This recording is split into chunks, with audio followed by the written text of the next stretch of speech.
Hello, Tara Brabazon here, and my goodness me, we've got a fun discussion this week. You ready for it? You ready for it?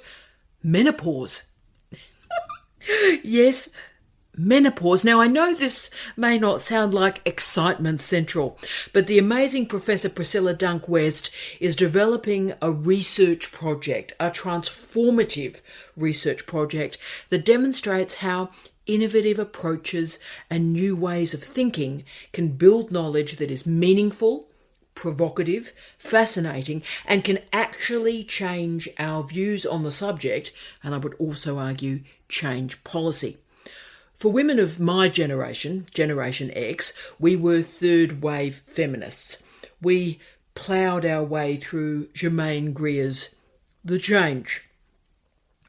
Not the most exciting of readings, but in the decades that have followed, workplaces have started to create spaces for menopause to enable reflection and discussion and good policy and good procedure, which is all incredibly welcome. But as many of you know, I'm terribly interested in popular culture, and the popular cultural renderings of menopause are transforming. And one of my favourite examples of this is the Vagina Museum. Now, the Vagina Museum is on Bethnal Green in London, and if you don't believe me, www.vaginamuseum.co.uk. Now, I've learnt a lot about vaginas, can I say, from the Vagina Museums, and they ran a very, very successful exhibition on menopause. Now, it makes me really happy that a Vagina Museum exists. But Priscilla's research is similarly developing new ways of thinking about menopause that will transcend the sort of dour commentary that punctuated our lives. Priscilla, the Community Affairs References Committee from the Australian Senate released this incredible report, 5 chapters, very heavy report, about perimenopause and menopause right at the end of 2024. Now, it's a multi-perspective study, which is absolutely tremendous, I think. Lots of interesting methodologies, but with a strong focus on the economic cost and consequences of ignoring menopause in the workplace. So why do you think this report was and is so significant? Or to ask me, the old historian's question, why has this report emerged now? Probably it is an interesting point in time in Australia around thinking about menopause. And I think, if you go out there and talk to some of the, particularly women's health organisations, they would say, we've been waiting for this forever, we've been agitating for it, we've been advocating for it. Wow. So there's been a whole lot of pressure, I guess, on government to actually address this elephant in the room. And I guess the economic lens makes a pretty compelling justification, given that so many women and people experiencing menopause stop working, stop engaging in employment because of the symptoms of menopause. It's astonishing to me, and of course there's the elephant in the room, or indeed the elephant in the womb, really, and that we all, are existing with and through these symptoms. Half the population, the working population and beyond, goes through this stage. It's not an illness, it is life, and the capacity to embrace this life change has really been ignored in the workplace, and we're just starting in the last couple of years to see what I would call consciousness raising about what half the population is going through. And I note that recommendation 1 from this Senate report wanted to ensure, and I loved this, can I say, it was classy, that diversity was a key consideration in the management of menopause. And there was attention, and I love this, to Indigenous Australians, diverse migrant communities, my particular area of interest, women with impairments and disabilities, but also the LGBTQIA rainbow community. And I think this focus in, can I say, relatively challenging political times was very courageous. So why does this focus on working with the rainbow community when thinking through menopause matter so much?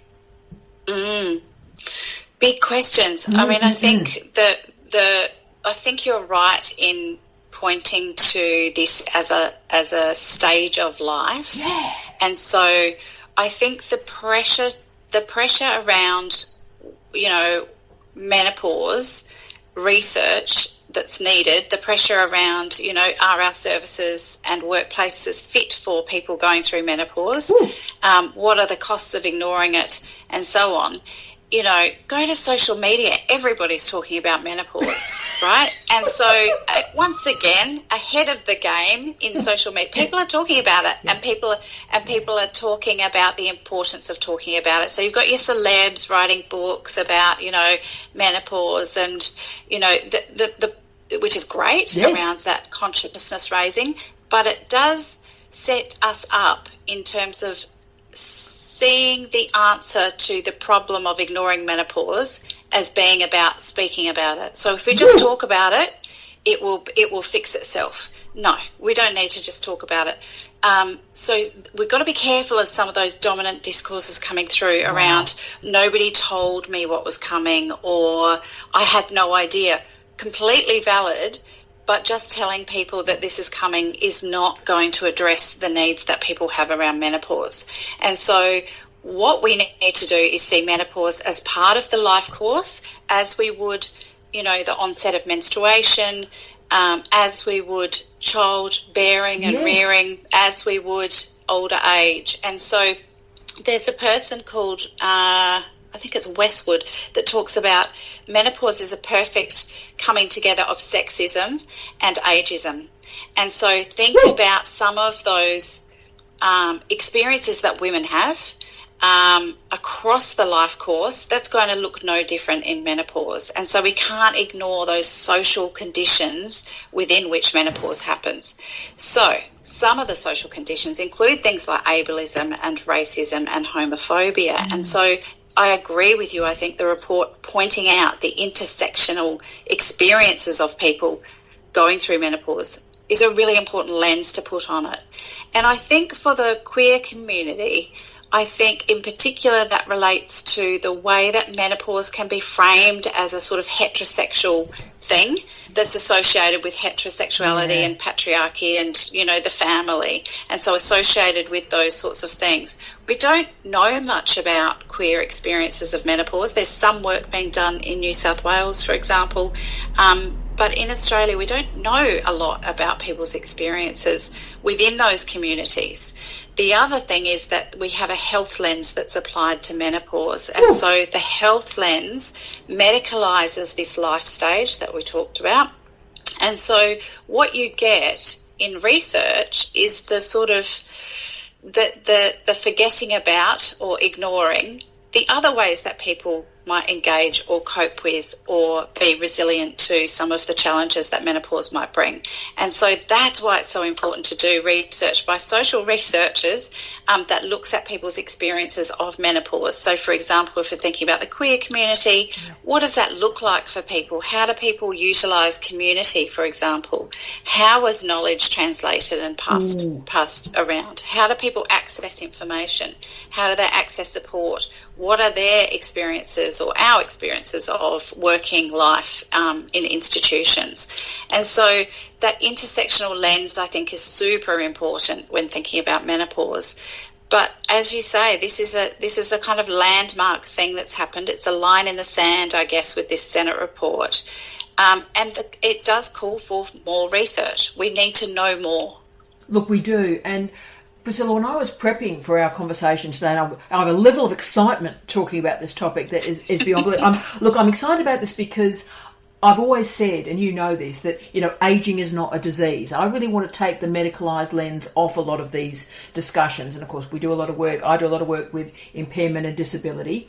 And the way in which queerness operates with the gay and lesbian community, I'm always incredibly interested in disability context, so that's important. But when I was doing the prep, this topic has more heteronormativity invested in it than just about any topic I've read about in the last 10 years. So, as you've said, that popular discourse, which is so welcome, the challenge is it's, Davina McCall, we love Davina, but it's Davina, and, it's Mamma Mia, right? And so it's very straight. It's very straight, and there's the assumption of, there's a husband who has to sort of suffer through what's going on, and kids that are in teenage years. So there's all this normative life structure that is not normal. It's not normative, and the heteronormativity is intensifying the invisibility. Now, that's just my rendering in preparation for this podcast. Have I over-egged that omelette? No, not at all. And you'll see in the Senate report, I completely agree with you, in the Senate report, they talk about the sandwich generation, because what you get are women and people going through menopause in their, 50s who are perhaps looking after children or teenagers, young people, and then also looking after ageing parents. Now, that doesn't take into account, for example, if I put a queer lens on it, the role that community plays, families of choice where people don't have those biological connections but have chosen family, which we know. So family configurations look different. So that idea even of a sandwich generation is very kind of, this is what a family looks like, for example. This is the kind of heteronormative family structure. And so it'd be lovely if we can develop the great research that you're celebrating and welcoming, and I would argue you're ideally placed to be doing this research, but to diversify it. So Nalapara women who haven't had children, how that operates, as you've said, disconnection between the generations rather than assuming that the generations are all getting on fine. So there's lots of different working parts here that all require qual and quant research, bottom up and top down. So I think there's a lot of work to do, and I wanted to finish, if I can, really, and this has been sort of my depressing ending. I'm an old goth, and when I've been doing this preparation, this research for our conversation today, I am worried. And in some ways, I think the shadow of this research is significant. So for me, and this worries me, I'm worried, to be honest with you, what are the consequences if we ignore the rainbow community? We ignore rainbow community citizens in both the policy but also the research lens into menopause. What's the consequence if we don't think about it? It's a good question, and I think particularly relevant given the current state of affairs and the winding back of diversity, thinking about diversity in public institutions with our sort of overseas neighbours. And I think the risk of ignoring a population of people is that they are ignored in policy, that there are poorer health outcomes and poorer mental health outcomes, and so on. So, the vote into marriage equality in Australia, right? There was some research that was done afterwards showing the awful effects that had on community. Wow. So, policy matters to people. It may seem a dry, abstract kind of concept, but it actually it matters to people, and it matters that this Senate report has so specifically mentioned that there is a gap in knowledge around queer people's experiences of menopause, and that we need to, fund research looking at people's needs. And so one of the consequences, I guess, is that it invisibilizes people's experiences in policy, in practice, in society, in social life, in and if we think about it in economic terms, we can think about that as workforce participation, civic participation, those sorts of, that sort of lens can give us a sort of monetary barrier. At the same time, if I want to be optimistic about it, people thrive and people are creative against some of the forces of, that would seek to invisibilize their experiences. So, those energies get taken across within communities, for example. It doesn't mean that, I guess what I'm saying is it doesn't mean that people stop doing the things that they do to make sense of menopause, for example. It doesn't mean that. It just means that we don't get to hear about it. We don't get to understand it better as researchers. Yeah, and it's then also not used as what, from my cultural studies perspective, we would describe as an andragogical functionality. So if we've got wonderful members of the queer community who have worked some stuff out, who have found sort of workarounds to make systems and structures operate for them, that is great for them, that is legendary. But wouldn't it be amazing if we can actually acknowledge and listen to and create awareness and a dissemination of that more widely, so it can become a model and a strategy for a different way of living? Absolutely. And an example of that is the body positive kind of movement, I guess, that's, very much about body diversity. And we can see in queer communities that idea take hold, and to kind of, see fat as a feminist issue, that famous kind of, so it's not like this doesn't happen elsewhere. And so we don't want to bracket off menopause from whatever else has happened in relation to that. So I think that broadening out is really important too in that context. Look, I do as well. And I think the bottom line of all of this is that ageing is a gift. It's so much better than the alternative.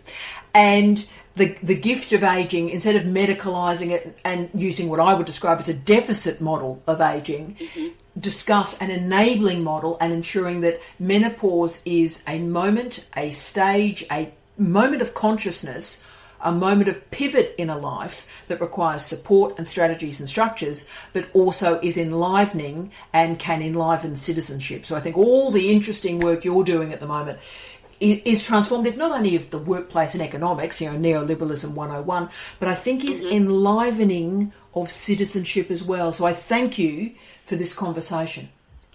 No problem.